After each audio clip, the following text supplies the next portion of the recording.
حمد و صلات کے بعد پہلے کچھ چند سوالات ہیں۔ ایک تو یہ ہے کہ سید اپنے بہن بھائی جو سید ہیں کیا ان کو زکوٰۃ دے سکتا ہے؟ تو سید کو فی نفس ہی صدقہ اور زکوٰۃ نہیں لگتا، کوئی بھی دے، اس لیے ان کی ویسے خدمت کریں، وہ مخدوم ہیں امت کے، ان کی ویسے خدمت کریں۔ دوسرا یہ پوچھا گیا ہے کہ 50 سال کی ایک عورت ہے تو کیا وہ بغیر محرم کے عمرے کے لیے جا سکتی ہے؟ تو بھئی بات یہ ہے کہ عورت کے لیے محرم کے بغیر جانا درست نہیں ہے، چاہے عمر اس کی کتنی بھی ہو جائے۔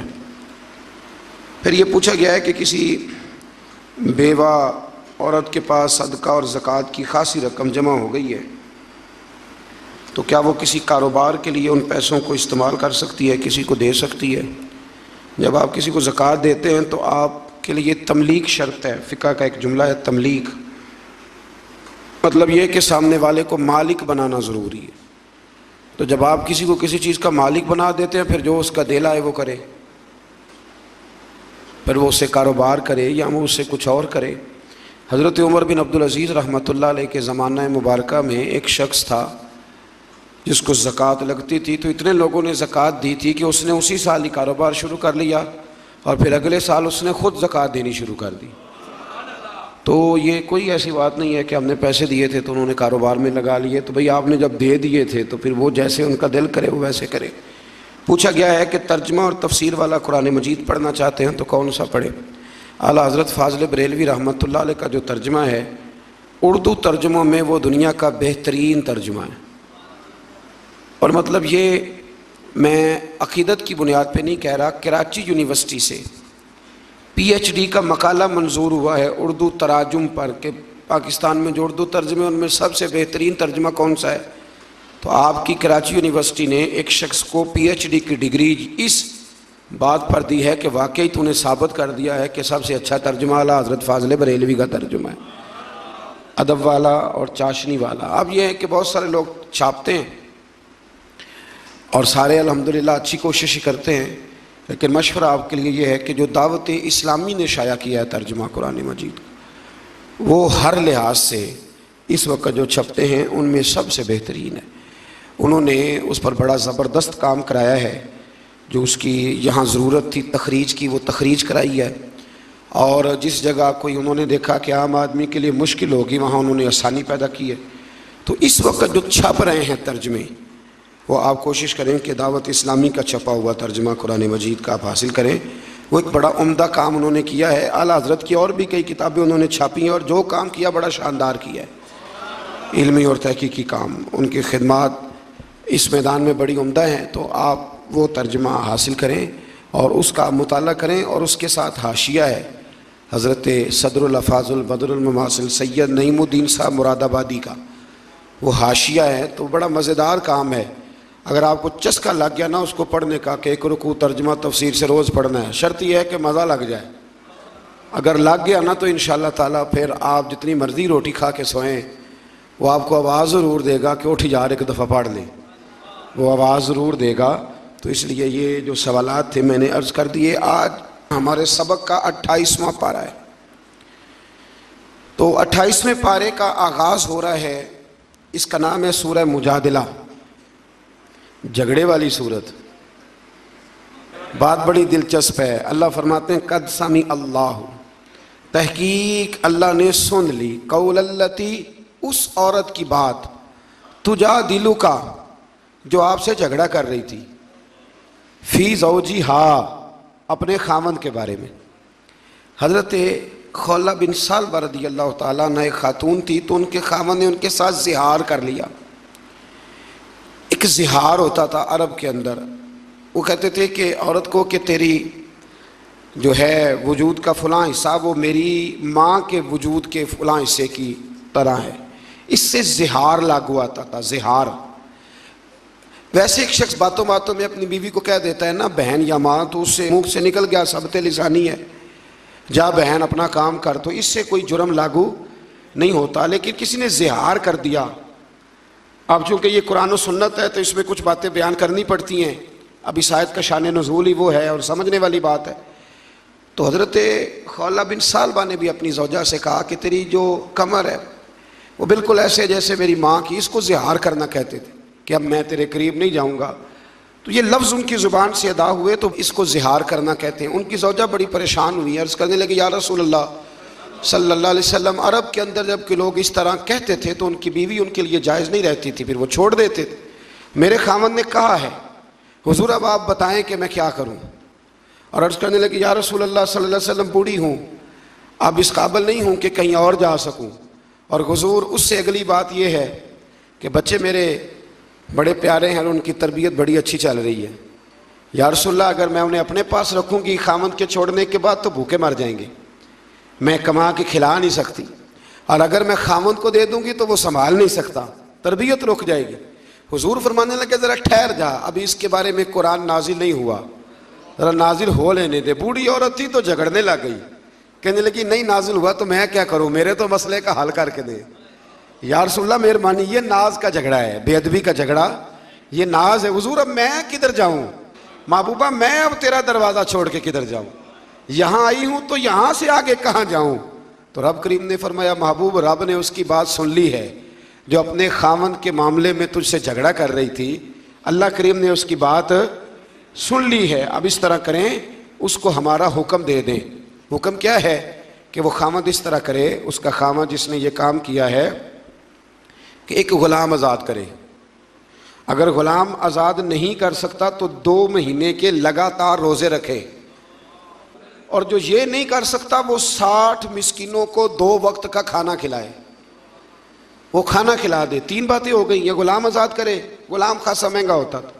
یہ نہیں کر سکتا تو 2 مہینے کے لگاتار روزے رکھے. یہ نہیں کر سکتا تو 60 مسکینوں کو 2 وقت کا، جس نے زہار کیا یہ لفظ کہے اپنی بیوی کے لیے.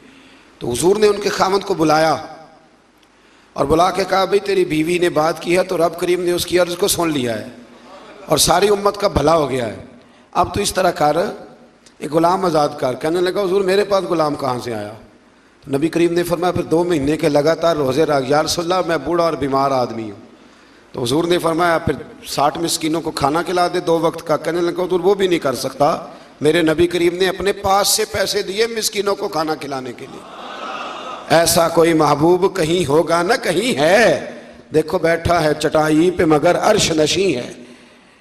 حضرت خولہ بن سالبہ نا بڑی بوڑھی ہو گئی تھی، تو ایک دن حضرت عمر فاروق گزر رہے تھے تو یہ بھی گزر رہی تھی، تو حضرت عمر کو بلا لیا تو دوپہر میں کھڑا کر لیا. تو دیر تک باتیں کرتی رہیں، دیر تک. حضرت ام ایمن بھی اکثر ایسے کرتی تھی.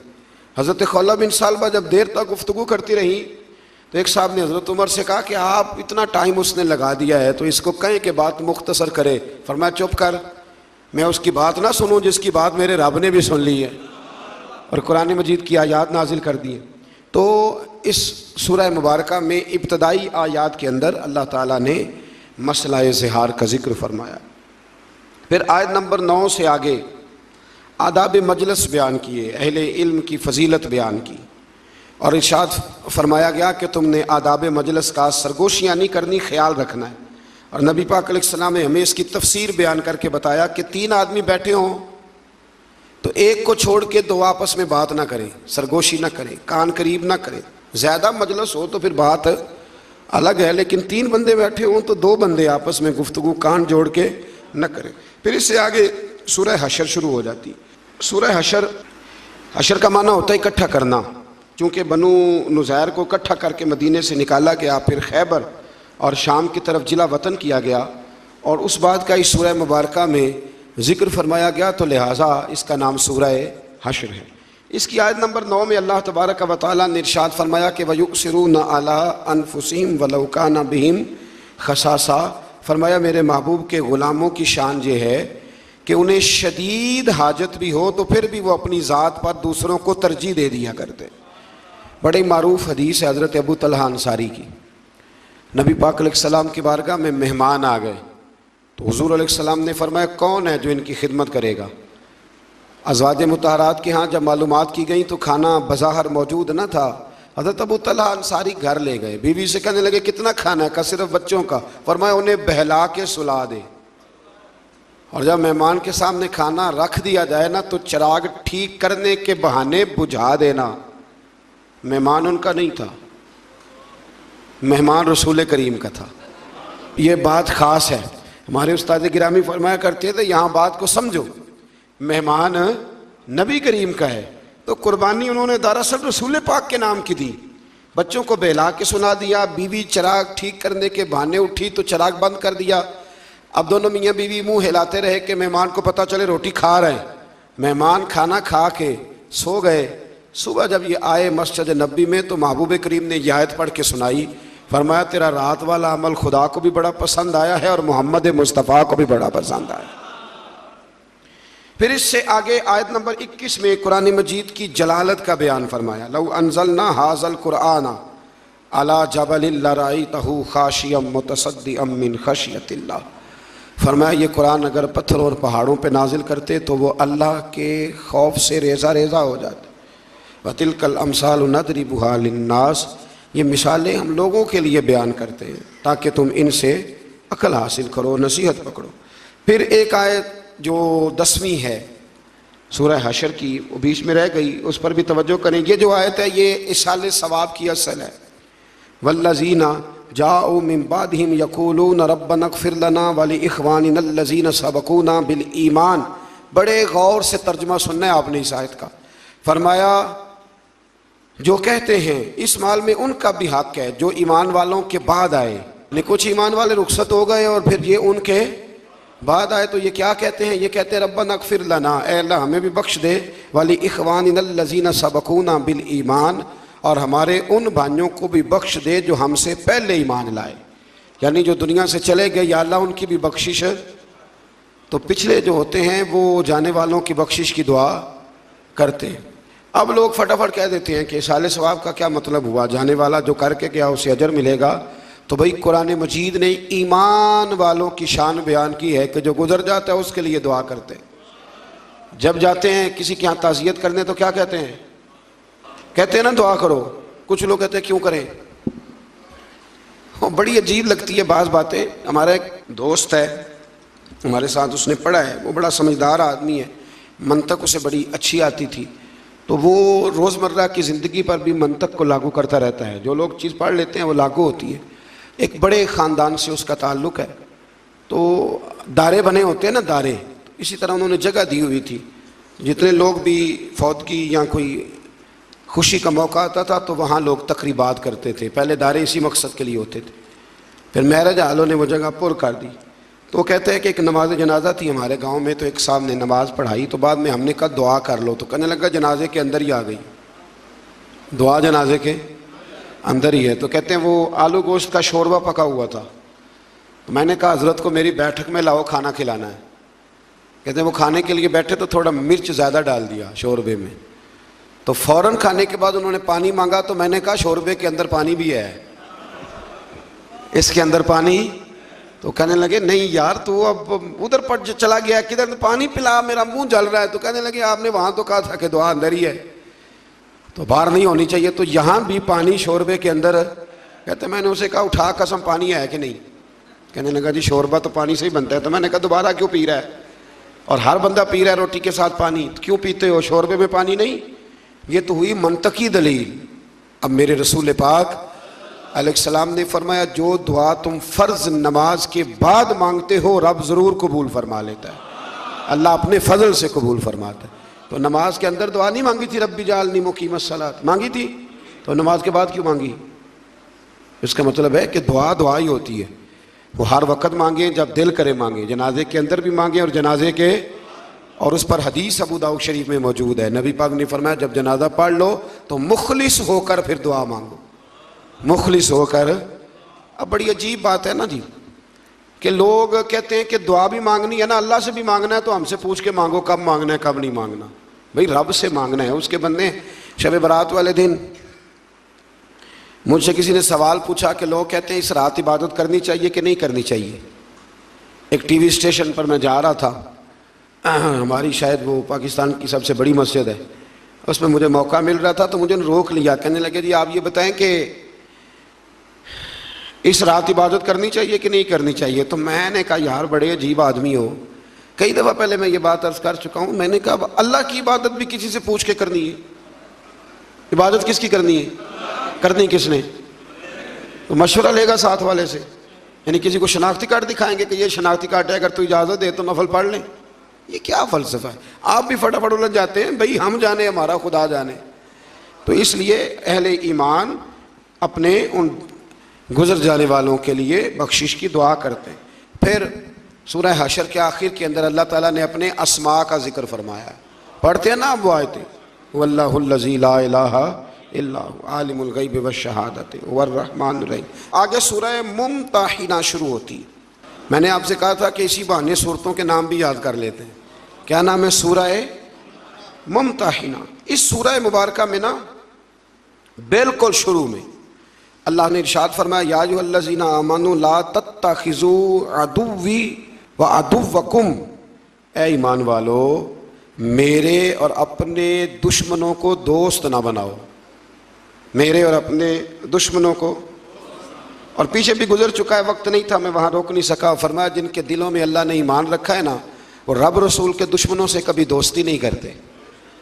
دوستی مسلمان سے، دوستی اللہ رسول کے دشمنوں سے کوئی دوستی نہیں ہے۔ رب رسول کے دشمنوں سے کیا دوستی کرنی؟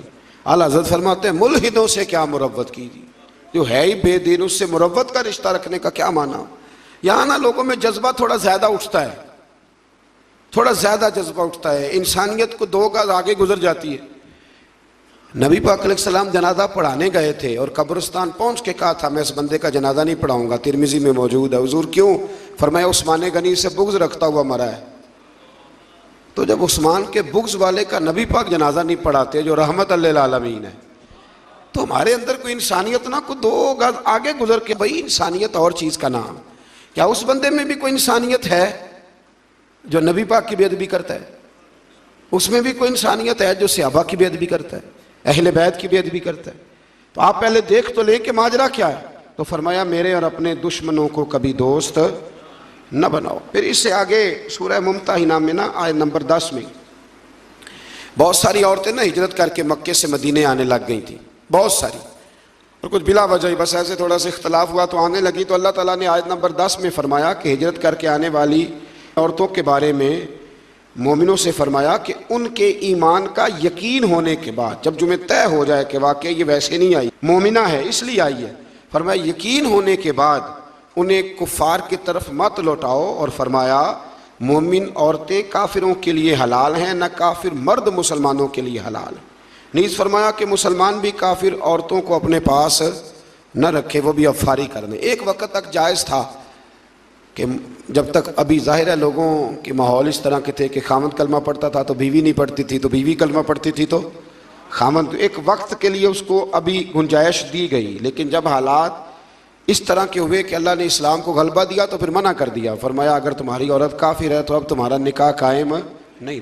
کچھ لوگ ابھی بھی فتوے اٹھا کے لاتے ہیں، بالخصوص باہر کے ممالک سے ایسے بہت سارے لوگ سوالات بھیجتے ہیں، کہتے ہیں جناب سنا ہے اہل کتاب کے ساتھ نکاح کرنا جائز ہے۔ تو میں نے کہا وہ اہل کتاب وہ ہوتے تھے جو اللہ کی توحید پر کامل یقین رکھتے تھے۔ یہاں تو یہودی حضرت عزیر کو اللہ کا بیٹا مانتے معاذ اللہ، عیسائی حضرت عیسیٰ کو اللہ کا بیٹا مانتے ہیں، تو اہل کتاب کہاں سے ہو گئے؟ تو مشرک ہیں۔ وہ اہل کتاب تھے، وہ ہر نبی کو اللہ کا بندہ اور نبی جانتے تھے، کسی کو بیٹا نہ کہتے تھے۔ تو یہ تو مشرک ہیں، شریک بناتے ہیں اللہ کے۔ یہ اہل کتاب تو ڈھونڈنے سے ملے گا آپ کو کوئی اہل کتاب، اللہ سمجھنے کی توفیق عطا فرمائے۔ تو ایسے ہی بڑی جلدی رو میں نہ بہنا چاہیے بلکہ تحقیق کرنی چاہیے۔ اور پھر ہوتا یہ ہے کئی دفعہ کہ ہم لوگوں کا پروگرام بن چکا ہوتا ہے، نکاح کرنے کا پروگرام طے ہو چکا ہوتا ہے، اب یہ واقعات تیزی سے ہوئے ہیں تو ہمیں بھی تھوڑے سے تجربات ہونے لگے ہیں۔ اب کوئی آدمی کسی عورت کو لے کے آتا ہے نا اسے کلمہ پڑھا دیں، مسلمان ہونا چاہتی ہے، تو میں پوچھتا ہوں کیوں ہونا چاہتی ہوں؟ وجہ تو ہوتی ہے نا دین بدلنے کی۔ آپ ایک نیا نظریہ قبول کر رہے ہیں، الحمدللہ بڑا اچھا کر رہے ہیں، پر وجہ بھی تو بیان کریں نا۔ تو اکثر وجہ یہی سمجھ میں آتی ہے کہ انہوں نے شادی کرنی ہوتی ہے زیادہ تر، تو وہ اب جی شادی ہونی ہے تو لہذا کلمہ پڑھا دیں۔ تو یہ آپ مرد کی خاطر کلمہ نہ پڑھیں، نہ مرد عورتوں کی خاطر کلمہ پڑھیں۔ کلمہ جب بھی پڑھیں اللہ رسول کی رضا کے لیے پڑھیں، یہ اس لیے نہ کلمے پڑھیں کہ ہم نے شادیاں کرنی، میں شادی کا پروگرام بنا ہوا تھا تو لہذا۔ اور ایسے ایسے عجیب معاملات، ایک دفعہ ایک میرے پاس مسئلہ آ گیا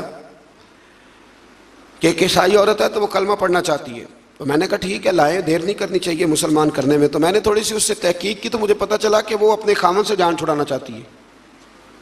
وہ کلمہ پڑھ لے گی تو نکاح خود بخود ختم ہو جائے گا.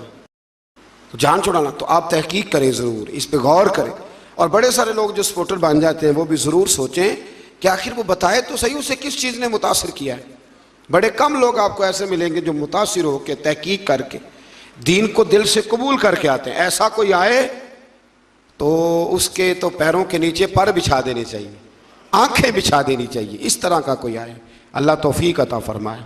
آیت نمبر 12 میں اللہ تعالیٰ نے نبی پاک صلی اللہ علیہ وسلم کو فرمایا کہ اگر مومنات صحابیات آپ سے ایک طے شدہ دستور اور منشور پر بیعت کرنا چاہیں تو ان کی بیعت قبول کیجئے اور ان کے لیے اللہ سے استغفار کیجئے. ایک منشور تھا، وہ منشور یہ تھا کہ اپنی اولاد کو قتل نہیں کریں گے. منشور یہ تھا کہ کسی پر زنا کی تہمت نہیں لگائیں گے، اور نبی کریم علیہ السلام جو نیک کام کا حکم دیں گے اس میں نافرمانی نہیں کریں گے. تو حضور نے عورتوں سے بیعت لی. اسی سے ہمارے علماء نے لکھا ہے کہ عورت کسی پیر کامل سے بیعت کرنا چاہے تو اس کی بیعت کرنا بالکل درست ہے. چونکہ عورتیں یہاں بیعت کرتی تھی لیکن نبی پاک نے کسی عورت کا ہاتھ پکڑ کے مرید نہیں کیا، بلکہ حضور جملے ارشاد فرماتے تھے اور عورتیں جواب میں وہ جملے کہتی جاتی تھی. اسی کا نام بیعت ہے. تو آج بھی اگر اس طریقے پہ باپردہ رہ کے کوئی خاتون کہیں سے کوئی سبق لیتی ہے، کوئی روحانی اسباق یاد کرتی ہے، تو اس کے لیے یہ سنت اس آیا سورہ ممتحنہ کی آیت نمبر 12 میں موجود ہے. آگے سورہ صف شروع ہوتی. اس سورت کے بالکل شروع میں نا اللہ تبارک و تعالیٰ نے ایک خاص حکم دیا ہے، ایک خاص بات کی طرف توجہ ارشاد فرمائی ہے. فرمایا یا ایھا الذین آمنوا لما تقولون ما لا تفعلون، اے ایمان والو تم ایسی بات کیوں کہتے ہو جو تم کرتے نہیں. ہمارے معاشرے میں باتوں کی بے قدری پتہ کب ہوئی ہے؟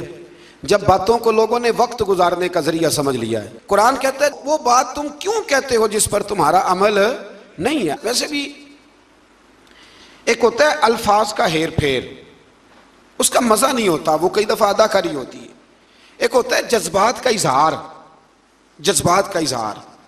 جب آپ دین پر عمل کرتے ہیں تو پھر دین خطاب کا نام نہیں رہ جاتا، تقریر کا نام نہیں رہ جاتا، پھر وہ جذبات کا اظہار ہوتا ہے. اور جب آپ جذبات کا اظہار کرتے ہیں تو جذبے سیدھے روحوں سے جا کے ٹکراتے ہیں. تو دین پر عمل کریں. دین منانے کے لیے نہیں آیا، دین عمل کرنے کے لیے آیا. دین پر عمل کریں اور آپ صرف وہ بات کریں جس پر آپ کا اپنا عمل. بہت ساری باتیں ہیں، بہت سارے بزرگوں کے واقعات ہیں، اور بابا فرید صاحب کا ایک جملہ نا پوری تفسیر لگتا ہے. بابا فرید الدین گنج شکر کا ایک جملہ پوری. بابا صاحب بڑے زبردست قاری تھے قرآن پاک کے. بر صغیر میں اس وقت 4-5 قاری تھے جو سونا قرآن پڑھتے تھے. اور بابا صاحب کی جو اپنی بیٹی تھی نا، بابا صاحب نے 7 عشرہ کا قاریہ بنایا تھا اپنی بیٹی کو. اب تو آپ چلے جائیں دربار شریف پہ تو نماز پڑھنی مشکل کر دیتے ہیں قوالی والے. کبھی اندر والا حال بند ہو جائے تو باہر آپ نے پاک پتن شریف نماز پڑھنی ہو تو آپ ان کی منت بھی کریں تو بند نہیں کرتے. تو قرآن شریف کی باری کب آئے گی؟ بابا فرید الدین مسعود گنج شکر کیا ایک واقعہ اس آیہ مبارکہ کے حوالے سے گویا واضح باتیں کھولتا ہے. بڑی دور سے ایک عورت آئی تو اس نے کہا میرا بیٹا گڑ بڑا کھاتا ہے. تو حضرت صاحب بیمار رہنے لگ گیا ہے. کو پتہ ہے نا ہمارے ماں باپ تو یہی کہا کرتے تھے کہ ٹافیاں نہ کھاؤ، وہ دانت نکل جاتے ہیں. حالانکہ انہوں نے جب نکلنا ہوتا ہے وہ نکل ہی جاتے ہیں، پر بزرگ بھی جو کہتے تھے وہ ٹھیک ہی فرماتے تھے. تو بابا صاحب سے وہ ماں کہنے لگی دم کر دے. تو بابا صاحب کہنے لگے کل آنا. بی بی بیچاری گھوڑے پہ بیٹھ کے اونٹ پہ بیٹھ کے یہاں پیدل آئی تھی، 2-4 گھنٹے جانے میں، پھر لگے اگلے دن پھر 2-4 گھنٹے کا سفر کر کے آئی. بابا جی دم کر دیں، گڑ بڑا کھاتا ہے. تو بابا صاحب نے پشت پہ ہاتھ پھیرا، پیار کیا، دم بھی کیا، اور بچے سے کہنے لگے پتر گڑ نہیں کھانا آج کے بعد، بہت زیادہ کھانا نقصان دہ ہوتا ہے. بی بی کو بڑا غصہ آیا کہ یہ 2 جملے کہنے تھے تو کل ہی کہہ دیتے، کل فرما دیتے، اتنا سفر کیوں کرایا. تو جب اس کے آپ نے باڈی لینگویج دیکھی اور چہرے کے تاثرات دیکھے تو فرمانے لگے تجھے غصہ آ رہا ہے نا کہ کل کیوں نہیں کہا؟ کہنے لگی بالکل آ رہا ہے. فرمانے لگے کل اس لیے نہیں کہا کہ جب تو آئی تھی نا اس وقت میں نے بھی راج کے گڑ کھایا تھا اور پورا مزہ لے کے کھایا تھا. میں تو ویسے بھی گند شکر ہوں، میں نے کھل کے گڑ کھایا تھا.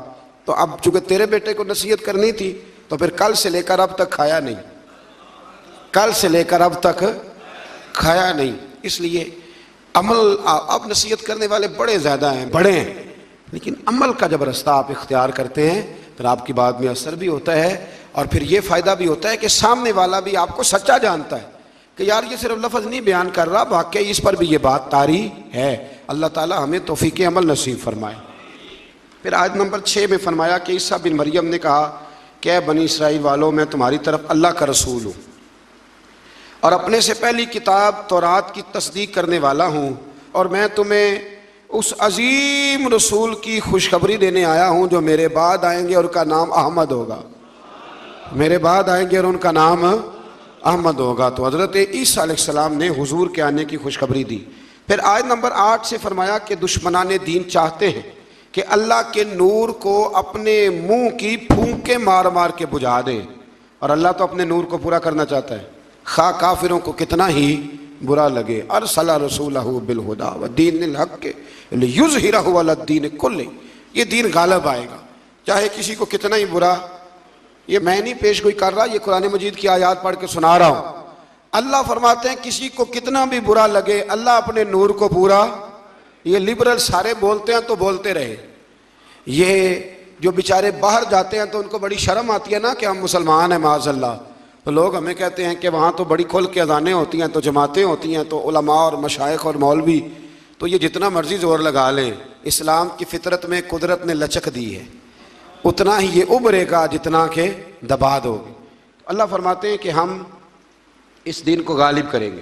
پھر اللہ تبارک و تعالیٰ نے نا سورہ صف کے اندر اللہ تبارک و تعالیٰ نے مومنوں سے کہا کہ میں تمہیں ایک تجارت نہ بتاؤں، ایک کاروبار نہ بتاؤں۔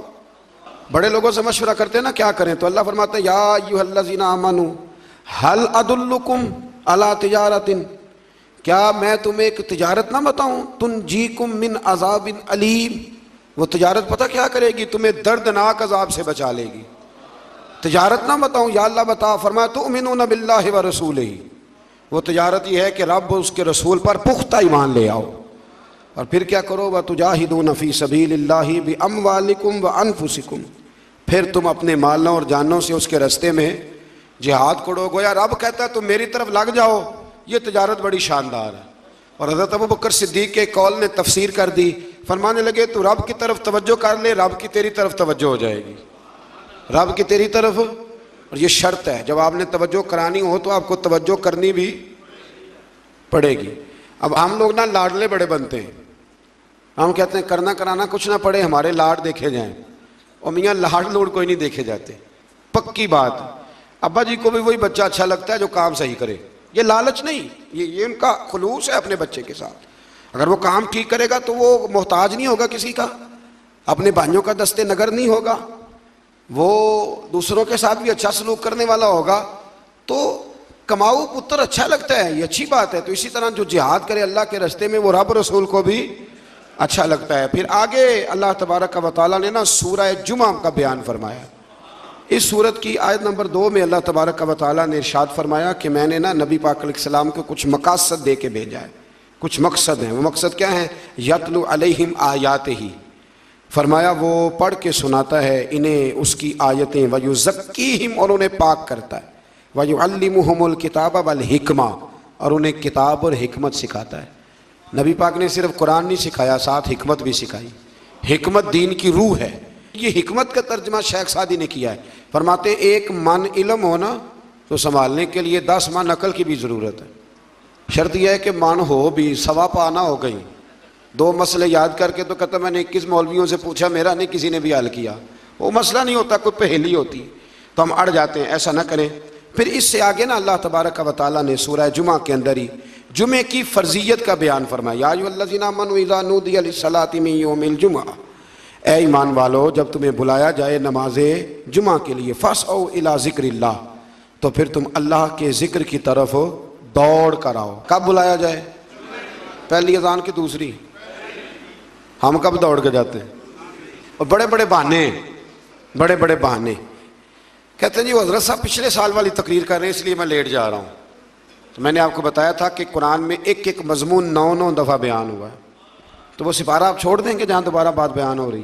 کیا بات کرتے ہیں آپ، بڑے بڑے عجیب بہانے۔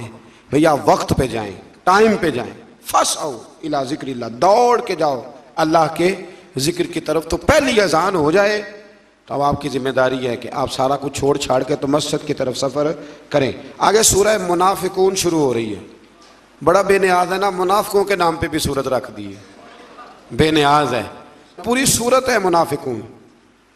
منافق اس کو کہتے ہیں جو زبان سے تو بڑے دعوے کرتا ہے اسلام کے، لیکن اندر اس کے اسلام نہیں ہوتا۔ تو اللہ تعالیٰ نے اس کی پہلی آیت میں فرمایا اذا جاءک المنافقون قالوا نشہد انک لرسول اللہ، فرمایا محبوب منافق آپ کی خدمت میں حاضر ہوتے ہیں تو کہتے ہیں ہم گواہی دیتے ہیں کہ آپ اللہ کے رسول ہیں، آپ اللہ کے رسول ہیں۔ فرمایا واللہ یعلم انک لرسولہ، اللہ بھی جانتا ہے کہ آپ اللہ کے رسول ہیں، واللہ یشہد، لیکن اللہ گواہی دیتا ہے کہ ان المنافقین لکاذبون، کہ بے شک منافق جھوٹ بول رہے ہیں۔ انہوں نے کیا کہا تھا؟ یہ جھوٹ ہے، اللہ کہتا ہے جھوٹ بول رہے ہیں۔ انہوں نے کیا کہا تھا؟ آپ اللہ کے، اللہ کیا فرماتا ہے؟ جھوٹ بول رہے ہیں کیونکہ منافق ہیں، جھوٹ بول رہے ہیں کیونکہ منافق، اور منافق کی علامت یہ ہے کہ جو بات کرتا ہے تو سچی کرتا، وہ جھوٹ بولتا ہے۔ بڑی باتیں سورہ مبارکہ میں اللہ تبارک و تعالیٰ نے ارشاد فرمائی۔ اسی سورہ منافقون کی نا آیت نمبر 5، منافق کون ہے؟ فرمایا وَإِذَا قِيلَ لَهُمْ تَعَالَوْا يَسْتَغْفِرْ لَكُمْ رَسُولُ اللَّهِ، جب ان منافقوں سے کہا جاتا ہے نا آؤ اللہ کے رسول تمہارے لیے اللہ سے مغفرت طلب کرے، آؤ نبی پاک کے پاس چلیں وہ تمہارے لیے اللہ سے، تو اللہ فرماتے ہیں لَوَّوْا رُؤُوسَهُمْ، وہ اپنے سر پھیرتے ہیں۔ آپ انہیں دیکھیں گے کہ وہ اپنے کہتے ہیں ادھر نہیں جانا، یہ قرآن ہے، کوئی چوٹ نہیں کسی پہ، منافق کی علامت ہے۔ اسے کہو آؤ نبی پاک کے پاس چلیں، نہ نماز کا انکاری، نہ زکوٰۃ کا انکاری، نہ حج کا انکاری، انکاری کس بات کا ہے؟ آؤ نبی پاک کے پاس چلیں تو لَوَّوْا رُؤُوسَهُمْ، اللہ کہتا ہے سر مارتا ہے، کہتا ہے وہاں جانا، سر گھماتے ہیں۔ وَرَأَيْتَهُمْ، اور آپ انہیں دیکھیں گے يَصُدُّونَ وَهُمْ مُسْتَكْبِرُونَ، آپ انہیں دیکھیں گے کہ وہ رک رہے ہیں، اور ایک معنی یہاں علماء نے یہ کیا رک بھی رہے ہیں اور دوسروں کو روک بھی رہے ہیں، وَهُمْ مُسْتَكْبِرُونَ، اور تکبر کر رہے ہیں، کہتے ہیں یہاں بیٹھ کے معافی مانگیں گے تو قبول نہیں ہوگی، تکبر کرتے ہیں۔ اب اللہ کیا کہتا ہے؟ اللہ کو پتہ ہے کہ میرے حبیب نے نا ان بے ایمانوں کے لیے بھی دعا کاری دینی، میں نے بنایا جو رحمت للعالمین۔ طرح فرماتا ہے سواء علیہم، محبوب ان پر برابر ہے، استغفرت لہم ام لم تستغفر لہم، محبوب ان پر برابر ہے، آپ ان کے لیے مغفرت طلب کریں یا نہ کریں، لن یغفر اللہ لہم، اللہ انہیں معاف کوئی نہیں کرے گا، آپ بخشش مانگیں یا نہ مانگیں۔ یہ جو کہتے ہیں نا تیرے پاس نہیں آنا، تو نہ آئے پھر اللہ بھی معافی کوئی نہیں دے گا۔ آپ مجھے بتاؤ مکہ شریف میں بھی کبھی کسی نے روکا ہے کہ ادھر نہ جاؤ تو ادھر نہ جاؤ؟ کہاں روکتے ہیں؟ کیوں؟ کہاں جانے سے؟ مسجد نبی میں داخل ہونے سے روکتے ہیں؟ نہیں، کہاں روکتے ہیں؟ پکی ڈیوٹی، پکی بات اور پکا جناب کام، پڑا پکا۔ یہ بات میں کیوں کر رہا ہوں یہاں بیٹھ کے؟ اس لیے کر رہا ہوں کہ وہ حدود حرم میں بیٹھ کر ہمارے کسی جاہل کو پکڑ کے اس کی ویڈیو بناتے ہیں، اور پھر لوگوں کو بتاتے ہیں یہ ان کا عقیدہ ہے۔ خدا کا خوف کرو، تمہیں ایسا نہ کرنا چاہیے۔ جب اللہ کہتا ہے وَلَوْ أَنَّهُمْ إِذ ظَّلَمُوا أَنفُسَهُمْ جَاءُوا، محبوب جب یہ اپنی جانوں پہ ظلم کریں تو تیرے پاس آئیں۔ میں نے ایک کو وہاں کہا کہ اللہ تو یہ فرماتا کہتا ہے یہ حضور کی زندگی تک آیت تھی، میں نے کہا یہ کہاں لکھا ہے؟ یہ کہاں لکھا ہے؟ ہم کوئی بات بیان کریں تو کہتے دکھاؤ کہاں لکھا ہے، کہاں لکھا ہے کہ یہ آیت حضور کی حیات ظاہری تک تھی؟ لکھا ہے کہیں؟ قرآن مجید حضور کی حیات ظاہری تک ہے؟ تو پھر تو لوگ کہہ دیں گے زکوٰۃ کا حکم بھی تب تک ہی تھا، نماز کا بھی۔ یہ عجیب فضول فلسفہ ہے۔ اللہ کہتا ہے جاؤ تو کہتے ہیں جی نہیں یہ نہ جی حضور کی حیات تک تھی۔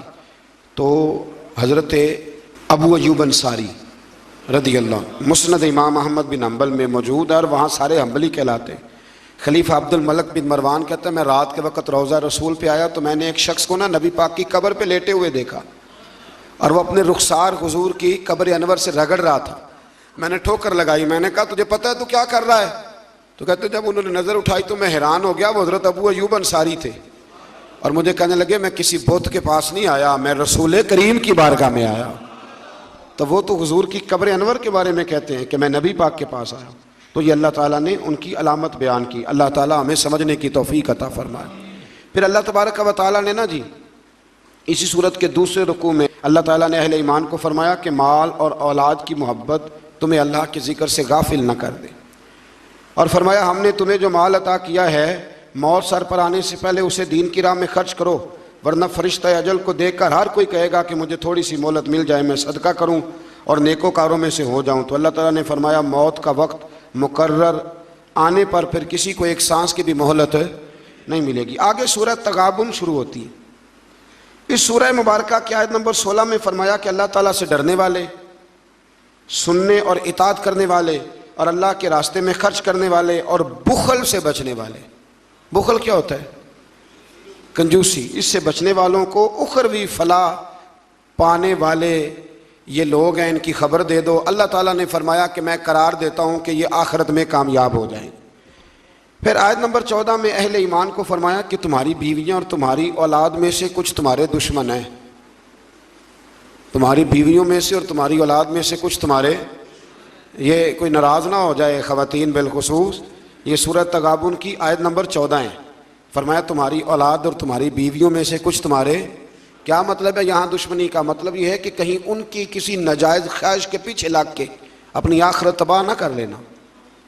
وہ کہتے ہیں کہ فلانا اتنے مہنگے کپڑے پہنتا ہے تو حرام کمائی کر کے لا، تو یہ دشمنی کر رہے ہیں تیرے ساتھ۔ اور اگر وہ تجھے مشورہ دے رہے ہیں تو نے اکیلے نہیں کرنا، اب زمانہ ہی بدل گیا ہے، تو یہ دشمنی ہے، تم نے اس دشمنی سے بچنا ہے۔ آگے سورہ طلاق شروع ہوتی ہے جی۔ وقت چونکہ بڑا مختصر ہوتا ہے تو بڑی تیزی کے ساتھ آگے بڑھنا پڑتا ہے۔ سورہ طلاق کی صرف ایک آیت، فرمایا وَمَن يَتَّقِ اللَّهَ يَجْعَلْ لَهُ مَخْرَجًا، جو اللہ سے ڈرے گا اللہ ہر مشکل سے نکلنے کے لیے اسے رستہ عطا فرما دے۔ وَيَرْزُقْهُ مِنْ حَيْثُ لَا يَحْتَسِبُ، اور اسے وہاں سے روزی دے گا کہ جہاں سے اس کا کبھی گمان بھی نہیں گیا ہو۔ جو اللہ سے ڈرے گا اللہ ہر مشکل سے نکلنے کا اسے رستہ۔ یہ وہ آیت ہے کہ حضرت عبداللہ ابن مسعود فرمایا کرتے تھے جس نے اس پہ عمل کر لیا اس کی دنیا بھی بن گئی اور آخرت بھی بن گئی۔ پھر آگے سورہ تحریم شروع ہوتی۔ اس سورہ مبارکہ کی آیت نمبر 6 میں فرمایا یا ایھا الذین آمنوا قوا انفسکم واہلیکم نارا، اے ایمان والو خود بھی جہنم کی آگ سے بچو اور اپنے گھر والوں کو بھی بچاؤ۔ اس کا کیا معنی ہے؟ اس کا معنی یہ ہے کہ اے ایمان والو، اے ایمان والو، جن چیزوں کا اللہ رسول تمہیں حکم دیتے ہیں تم ان چیزوں کا اپنے گھر والوں کو حکم دو۔ یہ معنی خود نبی کریم علیہ السلام نے بیان فرمایا۔ حضرت عمر نے پوچھا تو اللہ کے نبی نے یہ معنی خود بیان کیا، فرمایا جن چیزوں کا اللہ رسول تمہیں حکم دیتے ہیں تم اپنے گھر والوں کو ان چیزوں کا حکم دو، اور جن چیزوں سے اللہ رسول تمہیں منع کرتے ہیں تم اپنے گھر والوں کو ان چیزوں سے منع کرو۔ خود بھی دوزخ کی آگ سے بچو اور اپنے گھر والوں کو بھی۔ ہم نے گرمی سے بچانے کا بندوبست کیا ہوتا ہے نا، سفر سے بچانے کا، گاڑی کا بندوبست، تو اللہ فرماتے ہیں انہیں دوزخ کی آگ سے بچانے کا بھی بندوبست کرو۔ پھر اسی سورہ مبارکہ کی آیت نمبر 8 میں اللہ تبارک و تعالیٰ نے فرمایا یا ایھا الذین آمنوا توبوا الی اللہ توبۃ نصوحا، اے ایمان والو اللہ کی طرف توبہ کرو تو پھر سچی توبہ کرو۔ توبۃ النصوحا کا معنی حضرت حسن بصری فرماتے ہیں جس طرح بکری کے تھنوں سے دودھ دھو لیا جائے تو دوبارہ تھنوں میں نہیں نہ جا سکتا، سچی توبہ اس کی ہے جس نے جس گناہ سے توبہ کی پھر دوبارہ اس کے قریب نہیں گیا۔ آج الحمدللہ 27ویں شب آئے گی رمضان کی، توبہ کا وقت ہے۔ یہ بالکل آپ نے کوشش کرنی ہے کہ ایک لمحہ بھی مغرب سے لے کر فجر تک، حتیٰ مطلع الفجر، فجر تک ایک لمحہ بھی ضائع نہ ہو۔ یہ مغرب سے شروع ہو جاتی ہے رات، منٹ بھی ضائع نہ ہو۔ کوشش فرمائیں کہ سارا وقت عبادت میں، ریاضت میں، پرہیزگاری میں، تقوی میں گزرے، کوشش فرمائیں اور توبہ کریں تو سچی توبہ۔ اس طرح نہ توبہ کریں کہ ساری رات روتے رہے پر صبح جھوٹ چھوڑنے کا ارادہ ہی کوئی نہیں، ملاوٹ چھوڑنے کا پروگرام ہی کوئی نہیں اور ساری رات روئے، تو یہ مذاق ہے، یہ توبہ نہیں۔ مذاق نہیں کریں، کھری توبہ کریں، سچی توبہ کریں، اور جب ہم سچی توبہ کرتے ہیں تو پھر اللہ قائم رہنے کے لیے رستے بھی عطا فرما ہی دیتا ہے۔